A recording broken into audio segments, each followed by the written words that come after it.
ইরানের উপর পুনরায় বড় ধরনের হামলা চালানোর লক্ষ্যে সবচেয়ে জোরালো প্রস্তুতি শুরু করেছে ইসরায়েল ও যুক্তরাষ্ট্র।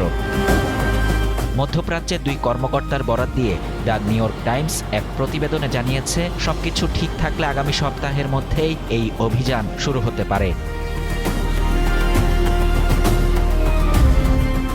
মার্কিন কর্মকর্তাদের মতে সম্ভাব্য এই অভিযানে ইরানের মাটির নিচে বা ধ্বংসস্তূপের নিচে চাপা পড়া পরমাণু সরঞ্জামগুলো উদ্ধারের জন্য সরাসরি কমান্ডো বাহিনী পাঠানোর পরিকল্পনা রয়েছে। তবে এই ধরনের অভিযান অত্যন্ত জটিল এবং প্রাণহানির উচ্চ ঝুঁকি রয়েছে, কারণ অভিযান এলাকায় নিরাপত্তা বলয় তৈরি করতে কয়েক হাজার অতিরিক্ত সেনা মোতায়েন করতে হবে এবং সেখানে ইরানি স্থল বাহিনীর সঙ্গে সরাসরি সংঘর্ষের প্রবল সম্ভাবনা রয়েছে। সামরিক কর্মকর্তাদের তথ্য অনুযায়ী পারস্য উপসাগরে অবস্থিত ইরানের প্রধান তেল রপ্তানি কেন্দ্র খার্ক দ্বীপ দখলের পরিকল্পনাও বিবেচনায় রাখা হয়েছে।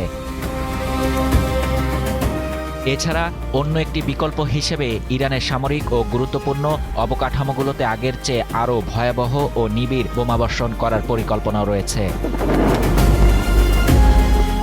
এদিকে ইসরায়েলি সামরিক ও রাজনৈতিক নেতৃত্বের দাবি, ইরানের সামরিক সক্ষমতা গুঁড়িয়ে দেয়া, দেশটির পারমাণবিক ও ব্যালিস্টিক ক্ষেপণাস্ত্র কর্মসূচির হুমকি দূর করা এবং ইরানি জনগণকে বর্তমান শাসন ব্যবস্থা পরিবর্তনের পরিবেশ তৈরি করে দিতেই তারা এই অভিযান শুরু করেছিল। তবে গত মাসে যুদ্ধবিরতির ফলে তাদের ঘোষিত সেই লক্ষ্যগুলো এখনও অপূর্ণ থেকে গেছে। সেই লক্ষ্যগুলো পূরণ করতেই পুনরায় হামলার এই প্রস্তুতি নেওয়া হচ্ছে বলে প্রতিবেদনে উল্লেখ করা হয়েছে। শাহরিয়ার শাফাত, বাংলা নিউজ 24।